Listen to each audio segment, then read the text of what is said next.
Yeah, what's good? Back again. Episode 2. Very excited about it again, aren't we, mate? Looking forward to it. Now, before we go into this one about anxiety, I just want to quickly say about it's Christmas time. Obviously, you're all going out enjoying yourselves. Just remember that the bar staff and bouncers are not your enemy. They're there to make sure everyone's having a good time and making sure that everything's going well. So please treat them with respect and kindness, because you obviously drink a little bit more at Christmas time. So please treat them with a lot of respect. Now, our guest today is the beautiful and wonderful Jutta Grimmer, Hiya. also known as my mother, and the equally as beautiful and amazing Glen Carr. Thanks very much. You're all right, no worries. You want to take it from here, Jonny? Yes, so there's about anxiety this episode. There's many different types of anxiety. Just to name a few, you've got PTSD, generalised anxiety disorder, obsessive compulsive disorder, panic disorder and social phobia. And the effects that these have on daily life, can range from moderate to really extreme. As we said in the last episode, from feeling a bit anxious in Nando's to not really wanting to leave the house. Yeah. So they can be pretty crazy sometimes. And the causes of anxiety can be the smallest things sometimes, can't they? Yeah, too right. As we said last time about the food. Yeah, it could be anything from food to being, literally going outside and doing something you do day-to-day life, and then suddenly being like, oh, this feels weird today, and then you start to play it in your mind. Yeah, the gym for me was one. Like some days, I loved it for like 3 months, and then suddenly I didn't want to go at all. Yeah, got really anxious every time I went there, and I don't think people really understand anxiety sometimes, and how crippling it can be for people who suffer from it. Yeah. Because as I said, it can get to the point where you just don't want to leave the house because the anxiety is so strong, especially those who suffer with like obsessive compulsive thoughts. Yeah. And it plays on your mind and constantly, over and over again. 100%, yeah. But yeah. So with panic disorders and stuff like anxiety disorder as well, we talk about it, and until you've sort of been into a situation like that where you don't actually know the exact impact of it or anything like that, it's hard to explain. But also when you have your first panic attack, it is so daunting, because most people think they're having a heart attack. Yeah. Because it's that sort of rush in your heart and everything like that, and it's like a pump of adrenaline, isn't it? Yeah, and it is like a lot of fear that goes into it as well, and it's quite a terrifying thing to start off with. It is. Yeah, when it gets bad, it can be living life in fear, as we say. Some days, constantly, and then some days it doesn't affect me at all. No, it can be completely up and down. Yeah. So we're going to start off today talking to my mum, and just sort of a little sort of brief background about sort of your mental health, and just sort of when you sort of think or thought it started. Okay, yeah. I think I've always been anxious since I can't remember when, really. I've always been anxious. I remember being really little and being out in the city with my mum, and she, because there were so many of us, she'd sort of walk this way, and I'd be thinking, oh, where is she? And I thought, and I'd make it really big, instead of sort of thinking, oh, she's probably over there. They'd be like, I'm going to be lost here forever and ever. And I think it was always like that, and it just grew and grew and grew. And then I think there was a time, like when I was a teenager, when I drank loads and stuff, that you kind of self-medicate, so you're not thinking about it so much.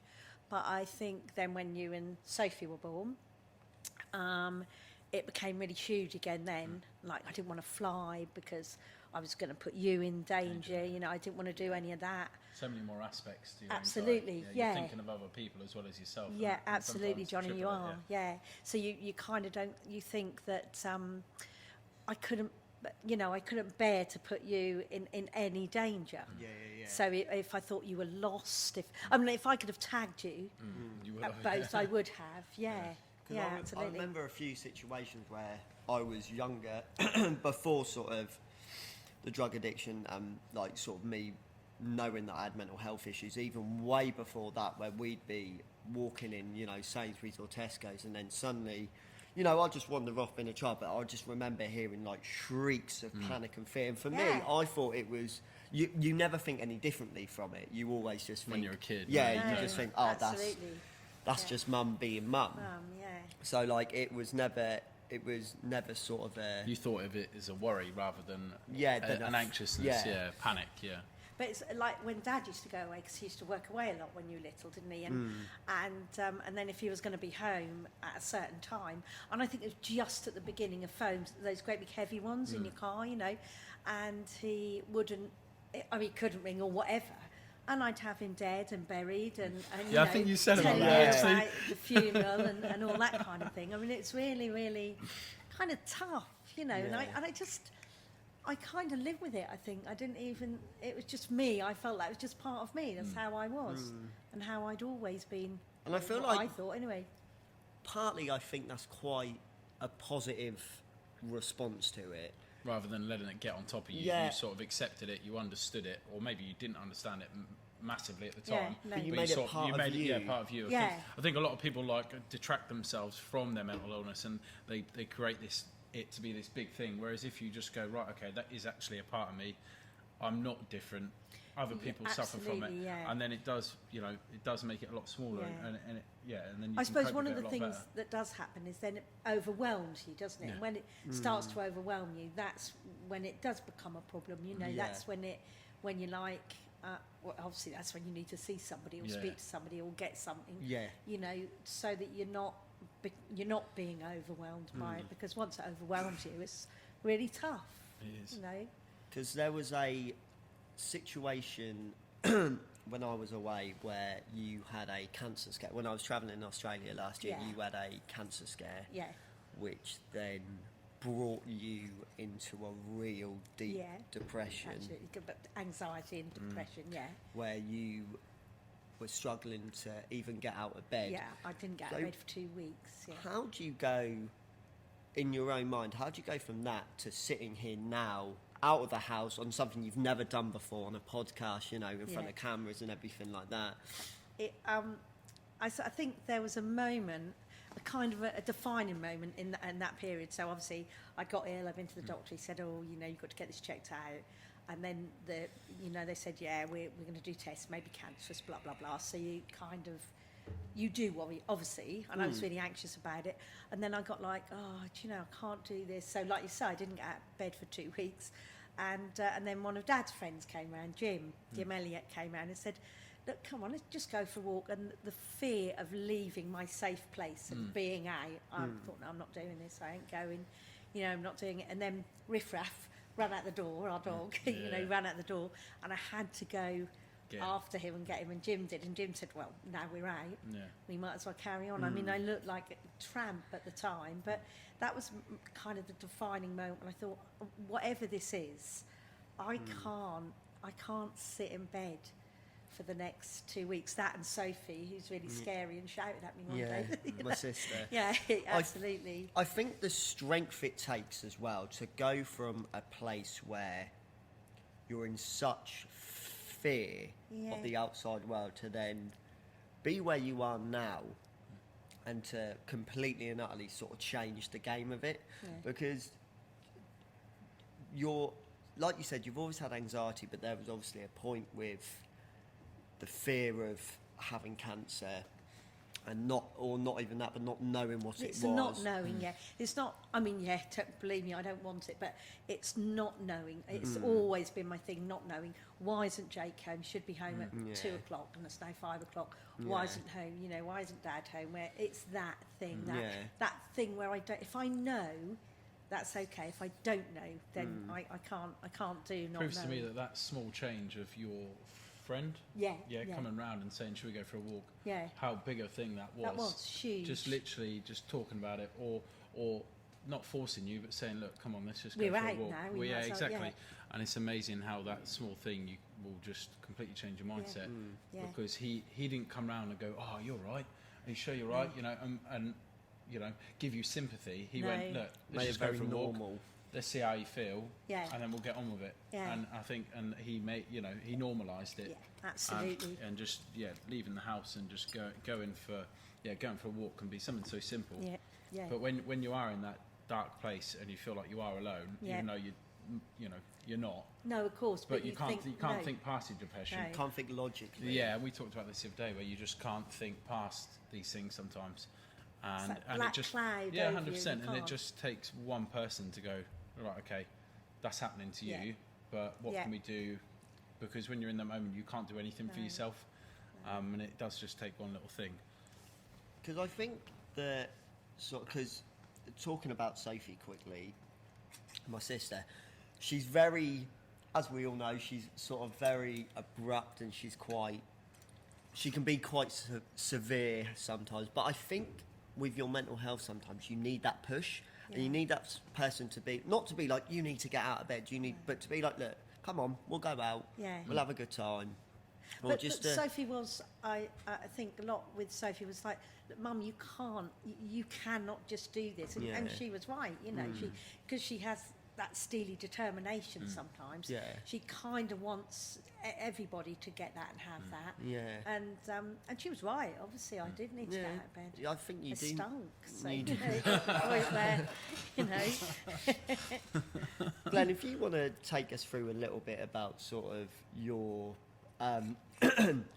with sort of mental health and how it's sort of been with you in your life. Yeah, I mean, mental health has been in my life from the age of 8 years old, when I was first aware that my dad was very mentally ill. Spent 30 years in and out of mental institutions all his life. He was finally diagnosed as a schizophrenic, and I lived with that as a child from birth to 9. My dad left at 9, left me and my brothers and my mum, because the poor person, my dad just couldn't cope with life. And so he disappeared from my life for about 17 years. Yeah. I did see him periodically when I visit him in mental institutions and things like that. I was the child who took the lead on that, really. He then reappeared in my life about, like I said, probably about 17 years ago, when him and his partner moved back to Norfolk, at which time he was diagnosed, he was getting the right medication, he was on a level. But when I think about anxiety, as a child growing up and through to adulthood, I personally feel I've never suffered from anxiety. Yeah. Up until probably about 5 years ago. Yeah. Like Jutta said, you are always concerned where your children were, whether you were, where we lived, our children used to play out in the street for 8 hours a day. We were indoors, we could see them, but, it's not like today. But you're always worried about your kids. For me, the levels of anxiety I've always felt, certainly when I got married and had kids, I'm the head of the family, I'm the one who has to be strong. Yeah. It's really difficult at times. Currently, our family's going through a hell of a lot. We have 3 foster kids, 9, 10 and 12 years old. One of them is suffering from mental health really badly. As a family, we're trying to support him and get extra help. Myself, I've got health issues at the moment. I've just had an operation on my throat, that's why I sound like this. It doesn't get any better, by the way. Fortunately, the operation I had on my throat, they've told me was all clear, no cancer. But currently I'm sitting there with a tumour inside my stomach, not knowing whether it's cancer or not. Yeah. I'm off to hospital on the 16th to have the operation to have it removed. And like Jutta said, it's the not knowing. Yeah. And suddenly I do feel really anxious. Yeah. I said to Jonny last night, we were having a conversation on text. I was at darts, I'm not feeling great.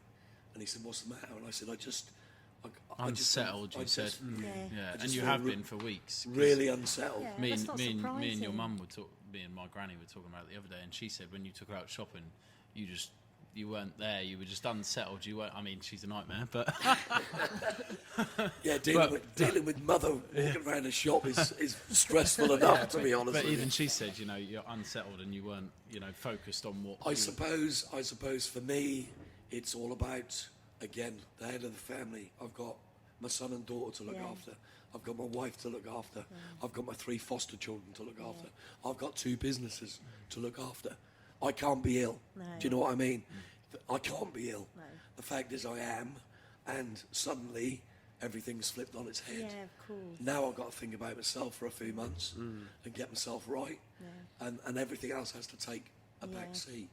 Do you want me to talk about?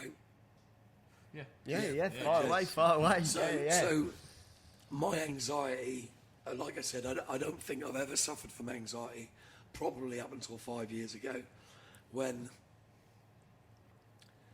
sorry, You're all right. It's all right. Take your time. That's all good.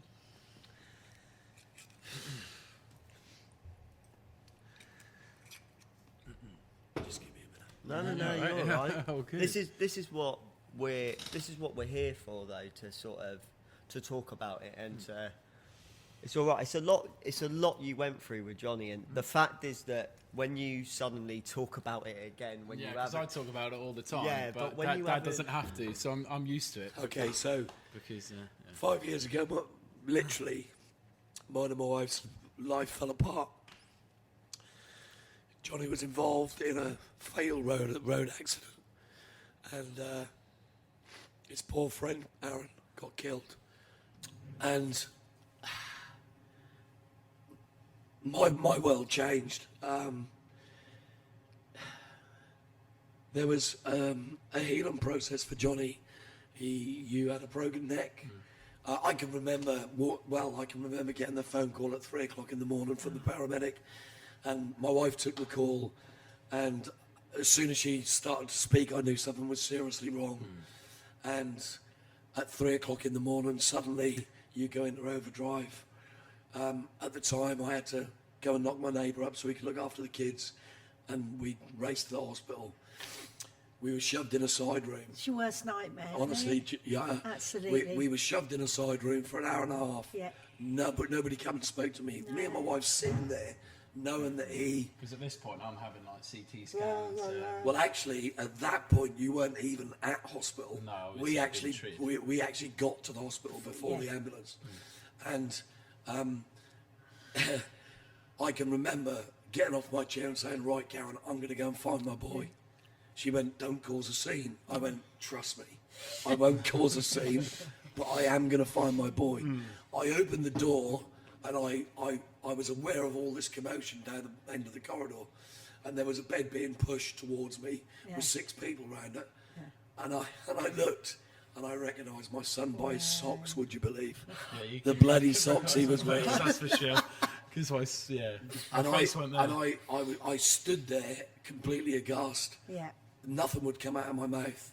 They went past. I shut the door, and I said to Karen, because the paramedic had said to me, "Your son's been involved in an accident. I'm talking to him in the back of the ambulance at this current moment in time.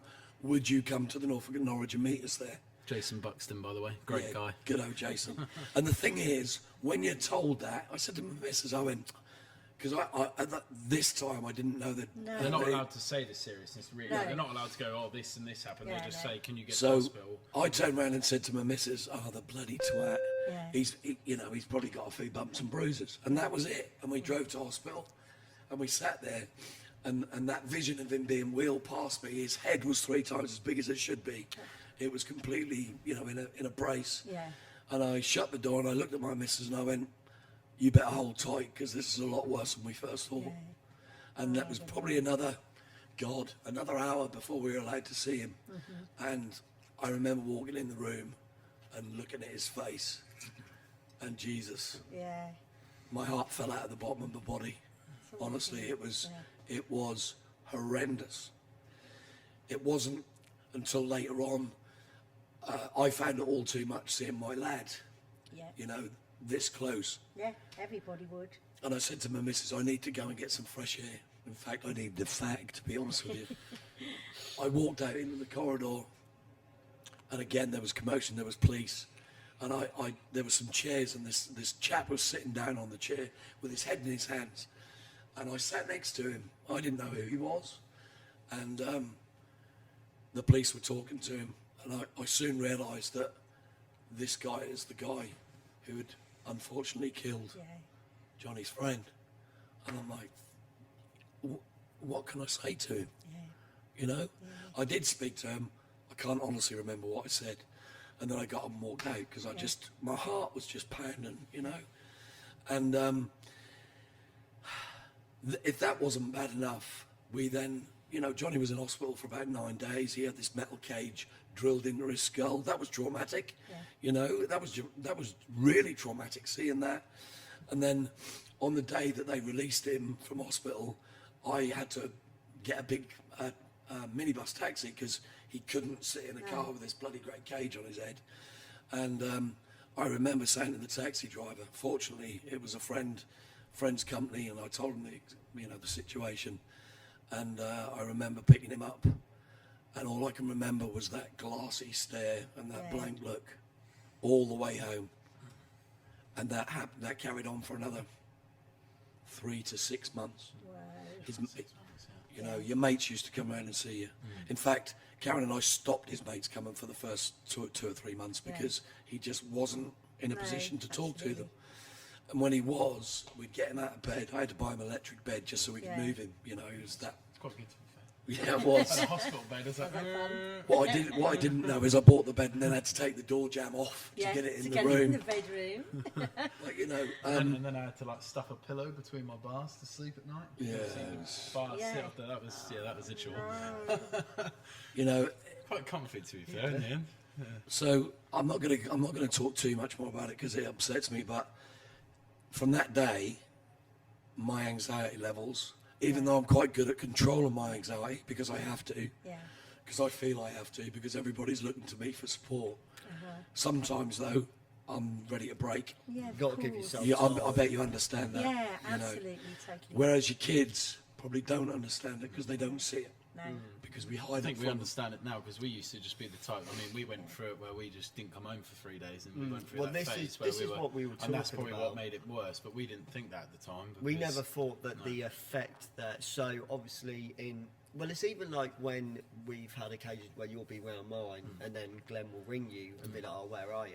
Now, part of that is consideration, just seeing where you are, but also, and correct me if I'm wrong on this, but that initial like, well, he said he'd be home at this time, and then suddenly that fear goes back to 5 years ago. You know, well, I mean, not only that, you know, whether Jonny had been involved in that car accident or not, whilst he lives in my house, in our family home, he's got to be respectful to his parents. Yeah.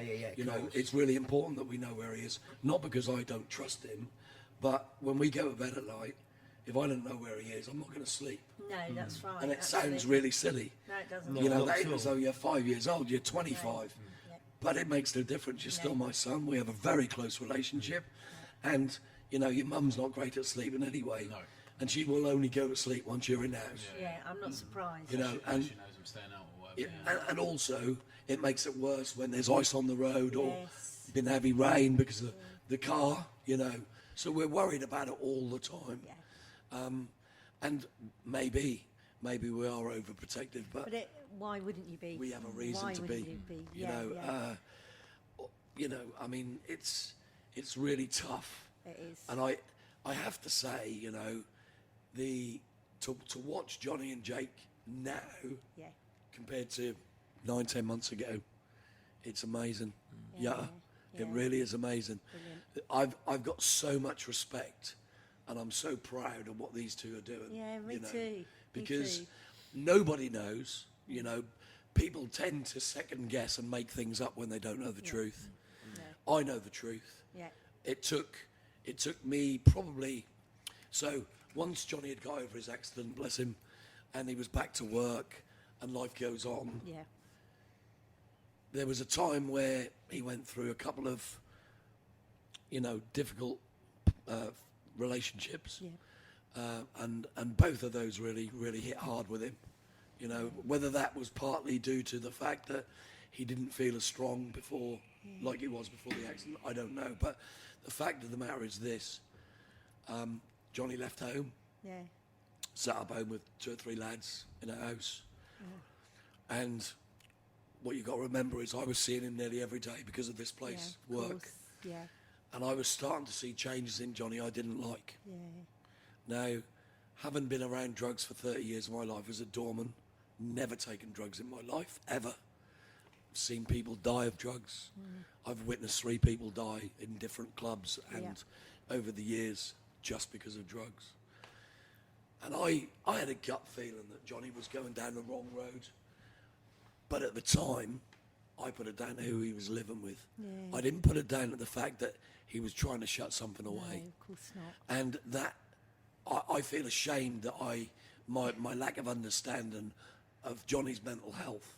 Bearing in mind, I'd lived with mental health for like 30 years. But it doesn't, you know, you can't blame yourself, because I know with Jake, because Jake did take loads of drugs. I mean, if there's a drug that you could take, Jake took it. And Like a walking you know, syringe at one point, it was. I mean, obviously he said last time how badly bullied he'd been at school, and then how much he tried to, you know, not cover it up, but you know, take drugs to make it. Cover it up. Yeah, 100%, cover it up, make it better, whatever.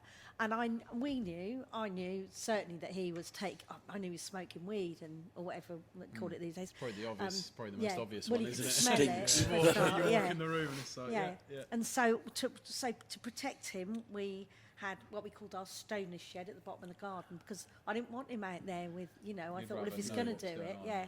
But then we'd just have like randomers just Yeah, you come would. in. Yeah, I know, Just you people said. turn up. I'd be in bed Yeah, upstairs, and people would then turn lads up. would just walk Yeah. in the back and sit You in see, the sit in shed. the- yeah. For me, I think that's amazing, because I'm afraid I wouldn't have done that. No, but I Because didn't know. you know, I was so anti-drug, Yeah. and I still am. Yeah, But listen to what you've just said, and if things were different and happened again, yeah.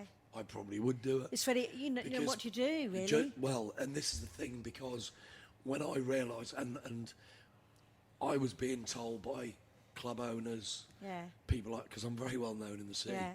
your son's doing drugs. Right, yeah. And it broke me in half. Yeah. And at the time, I thought, it must be down to the fact, as peer pressure, Yeah. the people he's hanging around with, his friend set, the people he lives with, it must be that. I never once thought No, that he was it's doing good. coke No. to help him, No, of course you know, not. to help him No. live day to day. Yeah, no. Never once. And I like I say, we were the same with Jake. You know, we just, I Yeah, don't know. well- I just thought it was a teenage thing. Go on, yeah. what were No, you no, saying? no. Sorry to interrupt. I was just going to sort of lead on from that and just sort of say that there were times where I would come home, and I remember one night where I'd come home from a night out, obviously on a cocktail of different drugs, and I'd been horrifically beaten up. I come back laid in bed, and the next day, I can't remember if it was you or Sophie, but one of you come into my room, obviously saw blood all over the Yeah. sheets, and then I was just Yeah. concaved with just bruises and everything like that. And for me, that was just another day. But one of the problems is you lie to us all the time as well. So you constantly lied. You said, oh, you know, I fell over, or I did this, I walked in the lamppost. But not I even don't- that, with money as well. I Money, took yeah, I you took stole money. a lot of Yeah, money. you did, yeah. The Yeah, thing you did is, all of these that. kids, you know, they think they think we're stupid. Yeah. I think I was a bit Yeah. stupid, you know. But it's also... I don't even think it was stupidity. just I naivety. think I think you were in denial that because of Well, because I sort think of- sorry, I didn't mean to interrupt, you're but right. Go on. you know, you were such a sunny little boy. And when you're brought up well, you don't. Yeah, when well, you bring yeah, your kids you know, up well, but he you was don't such a expect- sunny little boy, and then when right up until probably the end of primary school, I know you had that deeply sensitive nature. Like I think about when we went to Venice once, and we were supposed to give the priest the money, and you said, well, bugger that. What about that? Well, I don't think you said bugger that, but you said, what about the bloke outside who's sitting Rebel out with a there with cause no even when money? I was younger. Yeah, so you took your money outside, and the priest was really cross, but you took your money and you gave it to the guy who was sitting outside. And so you always had that sensitive side to your nature anyway, and I think, you know, when you were bullied... Do you know what it was? It was because, for me being at school, that was always seen as a sign of weakness. Yeah. So for me to be that sensitive and to be absolutely. want to help people, Being kind, people being look down on kind, it in a weird way, don't they? it was I seen don't as a get that. weakness. So for me, I needed to get rid of that to then be sort of, Because Jay street smart. used to do ballet when he was a little boy. Don't And you? he I know, really- I remember the I've seen picture. I've seen the photograph That's going up on the of him in chit his chat. tutu. And he absolutely loved it. He just really loved ballet. And then when he got to like year 7, that was like, well, boys don't do ballet. So he gave it up. And Wish I really kept it ridiculous up. because he's been a Jutta, brilliant ballet dancer. I tell you, I have so much respect for you. That to me, seeing that photograph of Jake in his little tutu. Yeah, which was Sophie's that you I wanted mean, to that wear. was drawn into the dark places of Facebook, right? And who rises it up again? Dad. Oh, Glen. That was me, but you know what? It speaks volume about your mum and dad. 100%. Absolutely speaks volumes about your mum and dad. And there's nothing wrong with doing ballet, mate. No. No. Do you know what I mean? I really wish I kept it up. But then, so because that was part of that you really, and then we lost you to this horrible dark place. That's a good where, word. Yeah, it was Jutta. awful. He wasn't. He was like I described him the other day as like one of those ring wraiths in Lord of the Rings. You know, one of those scary. hollow shell. That's what he was like. Yeah. He's like And a do you know hollow what? shell. You mentioned the word lost. Yeah, Me and Karen, we thought we'd lost Johnny twice. yeah, Nearly lost him through the accident. yeah. And then once he'd got over that, I say got over it physically, Yes, yeah. to a point, got over it. Obviously, mentally, Johnny still hasn't got over it. No, of course. You know, and that's been a 5-year struggle for Yeah, him. And it's taken him to some really dark places. yeah. Really dark places. And I remember him saying on the first podcast, it's really difficult to talk to your mum and dad. I get that. But when your mum and dad are the kind of mum and dad like Karen and I are and like you and Tony are, it really breaks my heart when I think my son Yeah. can't come and talk to me. Yeah. We're one of the most open families I can think of, Yeah. you know. Absolutely. My kids, like your kids, have been brought up correctly to show. I mean, Johnny's one of the most respectful 25-year-olds I know. Yeah, he He's a is. very well-liked, loved person. Yeah. Fact, I haven't known Grimmer for that long, but I know my son well enough to know that he only lets certain people in his Yeah. circle now. And if you get in Johnny's circle, I know that he's all right. Yeah. So you're all right. All right. That's good. That's good. And the thing is, what it took for me and for Karen to do to break Johnny of the mould he was in, Yeah. and I'm not going to name names because it's just not fair, but there was one particular night where Johnny had gone out, and I knew I knew he was doing drugs and stuff, and he was supposed to be home at a certain time, and he basically got AWOL. And I got on the phone and I found out where he was. He was back at the house where he shouldn't have been. He should have Yeah. been at home. And this was 3 o'clock in the morning. And I said to my missus, right, get in the car with me. We're bringing him home. Yeah. This is it. Tonight is the night. Okay. You know, if we're going to help our son at all, this is what... Anyway. So we went to his house, just walked straight in. Johnny was very surprised to see us at that time in the morning. He'd been doing drugs, I could tell. And there was somebody in the kitchen who I didn't know. And he come up to Johnny's left there and said, there's 4 lines of coke on the worktop, if you want to have a go. And I just saw red. Yeah. And I just lost it. Threw this guy across the kitchen, grabbed his arm and said, right, you're coming home now. And that was the start, I hope, that Johnny believes was what made the difference to him having a look at his life. Yeah. And completely, and I can tell you, within a few weeks, he had completely turned it on its head for the best. Yeah, absolutely. And one of the problems is that it's anxiety, depression, all those. They're always there. No, they're not always there. But by that I mean you don't have to live with them day in, day out. No.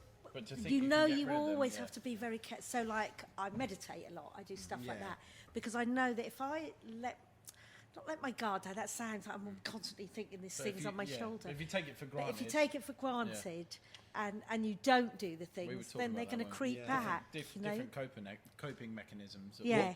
We were talking about. Like, we had a really good response from the first episode. Obviously, Uh-huh. I know a lot of people messaged me and you as well.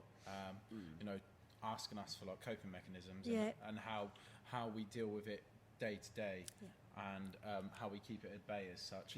And I think that changes for every single person. But 100%, because I think you need to treat anxiety like an old friend. Yeah. So what I mean by this is the fact that sometimes you may see a friend from school and you're like, he's a right jab at school, like he's a right fool, but you know, I'm going to talk to him, see how he is, and you sort of, you know that you're not looking forward to it, Yeah, but you're going to chat absolutely. anyway. Yeah. And so that's what I mean by it. So as soon as you feel your anxiety, talk to it to start off Yeah. with and be Yeah, like, you said "Are that you right, before." anxiety? How are you today?" Yeah. I think it was you who originally told me Yeah, that. yeah, we talked. And then keep it as an old friend. So yeah, it's there, but you don't have to. you have to come in contact with it every day. Yeah, you don't have to react to it and be No. instantly feared by it. And you do absolutely have to try not to let it overwhelm you. And I know that's much easier said than done. But you do have to do that. Yeah, Sorry, I mean, I have to say, for me personally, I like to think I'm big and strong, which I am. Yeah. But certainly over the last few months, I wake up in the morning thinking, I can't do this. No. You know, I can't do today. I think I'll just stay in bed. Now, for me, that is completely out of character. I'm the first one to get up. Not the first one to get up in the house. That's a lie, because my wife's always the first to get up. Yeah. But for me, I always look forward to what's going to happen the next day, you know, or the day after. Uh-huh. But more recently, I have struggled big Yeah, time. that's I think, you know, I've never been one to feel sorry for myself. No. You know, I think of other people more than I do myself. I've always been like that. Like Johnny's got some great traits from his parents. You know, he's respectful, he's generous to a point Yeah. where I have to pull him back and say, you know, it's just too much. Yeah. But I'm like it. I'll give anything to anybody if I think it's going to help them. Yeah. You know, Give your last dollar if it helps. somebody absolutely. else. Yeah. But for me to watch Johnny do this, and Jake, of course, yeah. and bare their souls to the world on camera, Yeah. having known what he was like 7-9 months ago, Jesus, I know. it's huge. I know, But it's huge. That is sort of the positivity of mental health, because I do believe that there would be a time where I didn't think that I'd be able to do this. I don't. There were times where, well, I was like I said in the previous one, I was predicted to be dead by the age of 21 for the lifestyle I was living. Yeah, so, absolutely. So for me, doing this now doesn't it's weird to say, but it doesn't feel like Big it's thing. No, No. it doesn't. And I think because of everything we've dealt with in our past, We've been for a lot worse, I think. I think Yeah, but I have too, Johnny. yeah, but I think You know, yeah. I've witnessed some things which nobody should witness, and I'm not going to go into it. But the fact of the matter is, there comes a point where you have to. Well, I tell you what. For me, the moment I understood that Johnny wasn't a druggie, that he was taking drugs Absolutely. to bury his Yeah, friend who'd passed away. Once I could accept that, and once I could understand that, and once my wife could understand that, our whole attitude towards Yeah, the drugs absolutely. completely changed. And then it was our job it was our duty as his parents to see what we could do to stop that. But I think that's what not lots of people go through what you went through, Johnny, obviously, but I think lots of young men especially do take Well, we drugs talked to about cover the something. statistics, didn't we? Yeah, I don't know what the The statistics only are, but thing men do more is drugs and alcohol when it comes to the scale like the of diagnosis yeah. of Yeah, mental yeah. health. Yeah. And I think as well, sorry, mate, No, I you're didn't right. mean to interrupt you, but I think, do you know what the beauty of you is, Glenn? Is the I don't know, fact- I'm pretty good looking. For an old geezer. the fact that a man in his 50s Yeah. can come on here on camera and everything like that, and firstly, for a man of your age and being a bouncer and everything like that, for a man to cry Yeah. to start off with takes a hell of a lot of bravery. Now, No, it doesn't. It's natural, mate. At the end of the day, the tears I shed were the tears of love for my son. 100%. You know, course. that's not because it's not because I'm a baby or anything like that. No. Absolutely not. As soon as I started to think about that moment in time, it was a horrendous moment. And I wear my heart on my sleeve, Jake. Yeah. I always have done. You know, what you see is what you get. Oh yeah, we know And- that 100%. Like Jutta, you love your kids Of course you do. unconditionally. Yeah. When they throw things at you which are a bit of a curveball and you don't really understand what's going on, and I sort of I thought to myself, why don't I understand? I've lived with mental health through my father's family and the family for years. Why didn't I understand Johnny's plight? But it's because you're not tricky. me. No, that's Because, right. Because- mental health, no matter what, is unique to the person. And because we were looking at it from the wrong angle. Yeah. Completely. You're I not was looking at thinking, you mental health. selfish little shit. How dare you do that to your parents?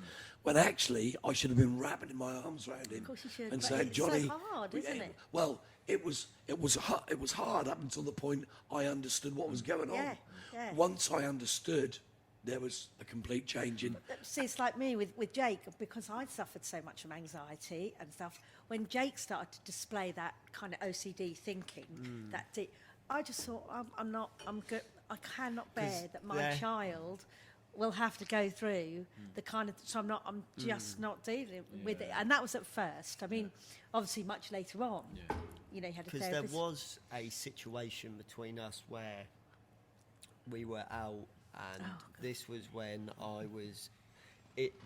when I'd sort of first come off the drugs, and I didn't know how to handle my mental health whatsoever. And Because they're a lot worse almost when you become sober, because for a long time you don't feel because them. then suddenly It's like, all of them boom. thoughts are in there, and I'm just Yeah. like, and I remember there was a time where we went into the city. It's your birthday. And this is sort of the thing with sort of, like you said about Johnny, when you were like, oh, you're like, in your mind, you're like, you're selfish for this and that. Because Mum didn't know what was going on with me, and then suddenly I was like, I don't want to be here, and I just instantly went into shutdown, and I was panicking, and because I didn't have the drugs or anything like that, I didn't know how to handle it. Mum also was just coming, it was coming from a place of love, but at the same time, because she didn't know what was going on, and the fact, because you got to remember, it's not like there wasn't like a split in between me coming off drugs, being all right, and then having a mental health breakdown. No. I was Straight into I it. was a fool, and I was aggressive, and I was angry for all of this time, and then instantly on that low, and then but I was still fighting back, but I was fighting back in a different way because I was afraid of what was going on in my mind. But Mum obviously still thought that there was still this I aggression. actually thought, because you were still aggressive then. And one of the things I just was like, look, I'm not doing this anymore. You have to see somebody. I can't do this. There's nothing in me to give anymore. Not that I didn't want to give, because I would have given and given and given, but there was nothing left. I couldn't handle this. So, like when you were, like when you're at school and they said, oh, Jake can't do this, can't do this. Right, let's do something about it. All right, so he's dyslexic. We'll deal with that. I couldn't deal with what was happening with you. And so I just lost it in the middle of the city. I said, right, this isn't happening. You are going to see somebody. It was massive, big, huge argument. I think a guy came over, I think he thought I was going to kill you, Jonny, because I just thought, I think that cannot was do it one of the anymore. best things to happen, though, because then it made me get help, and it made me realise that I was sick, and that and it's not that the fact that, because do you know what I hate more than anything? When people say, oh, you're broken, you need to be fixed. Yeah. Because mental health isn't about being fixed. It's not about suffering, it's about living. Yeah. So like, to have mental health is always going to be a part of you, but you're never broken. It's just about learning ways to live with it and be able to enjoy it. But I think not in a enjoy way it, but you do, like when the first time you you didn't overdose, but you'd taken to, so you ended up in hospital and you had your problem with your kidney. The nurse said to me then, oh, he's young, this will scare him so much, and I totally wanted to believe that. And then obviously that It made me feel didn't give a immortal. rat's arse. Well, and that's the about, thing. It made When me you feel get Yeah. over it that once. I was Yeah. untouchable. And But I then was the like, I can't Christmas- die now. I At tell you Christmas what, when you had Jutta, you and I have got so much in common. because Jonny and I have had 2 incidents exactly the same. You know, we were out one night watching some football in a local pub. I was keeping my beadies on him. He went to the toilet once. Next minute, he's on the floor, can't get his breath. Blues and twos to hospital. The very next week. No, it was the other one first. Oh yeah, sorry, there was one first, and so within 2 weeks he was blues and two to hospital, and the second time he was told, "Carry on like this, and you ain't going to be here anymore." No, that's right. You know. Yeah. So the amount of trauma your kids put you through is horrendous. How are we still seeing it? I know. I don't know. You know? I'll tell you how. Yeah. Because we love our kids. Yes, of course we do. Yeah. We do. Yeah. You know, we do love our But kids. I don't know And who if can you blame have you? this, but I still not so much now, but huge trust issues I had with Yeah. Jake for years and years We and still years. have them a little bit. If Only if you think don't- I'm being like, If I think you're being a bit shady or you're not Yeah. answering or properly, if like, Yeah. if so, I was texting a girl the other day, and I sort of didn't really. That's want, normal. I didn't, and I didn't want sort of anyone because I try and keep myself more private. yes, Yeah. absolutely, Yeah. because you are very If open. you tell your mum something, she'll Yeah. never forget it. That's Yeah, the problem. that's the thing. I tell all the And then- and aunties. then Like, if you tell your mum you don't like somebody, start like never coming round again. Banned. Banned from life. So I was texting this. So I was texting this girl, and Mum's like, "Who are you texting?" And I was like, "Oh, no one. Don't worry about it." My phone kept buzzing off, obviously, because She likes you. yeah. And but then Mum was like. But then that instant worry because Mum was like, "What's going on?" Like, Yeah, you're so I'm hi- instantly you're thinking, hiding hang on. something. I bet you, You know, thought, no, that's a Well, drug hang on, dealer. is he you know? Do you know what? Trust is something which you earn. Of course. And Absolutely. when you as a parent, when you've been let down Yeah. big time, Yeah.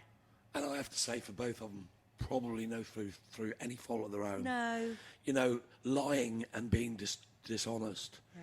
is a protectionism, Of course it is. protection Yeah. mechanism Absolutely. to keep from us Yeah. the truth. Yeah.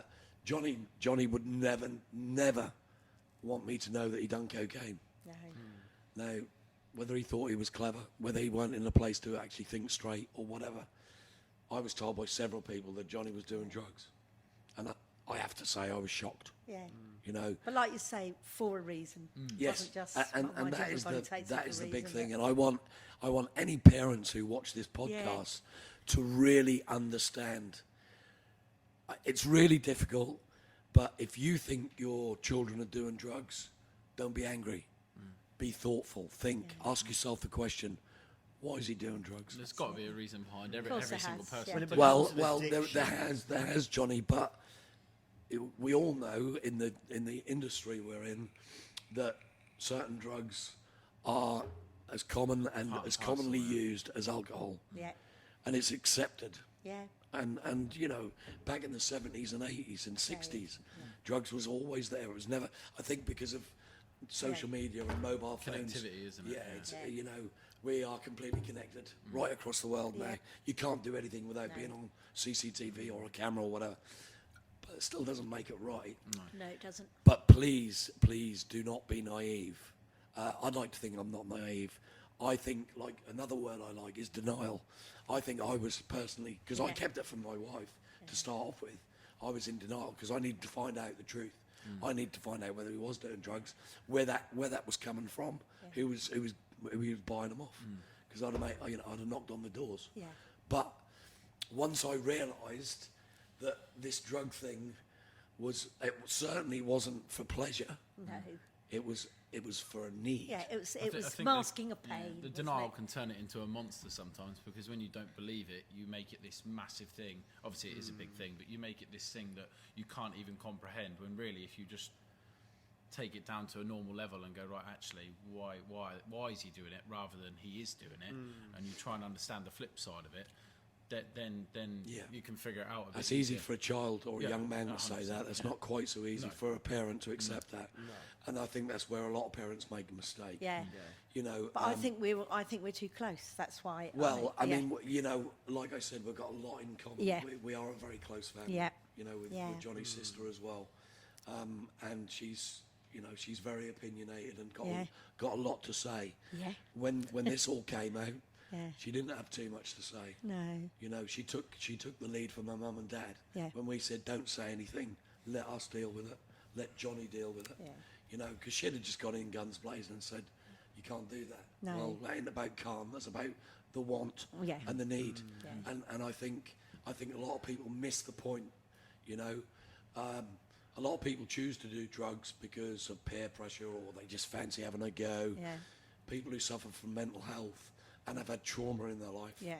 are using it as a get out. Yeah. You know, and Self-medicating, it aren't they? is, Instead of, and you know. I still don't agree with it because of my morals and my Absolutely, beliefs. yeah. But I can understand it. Yeah.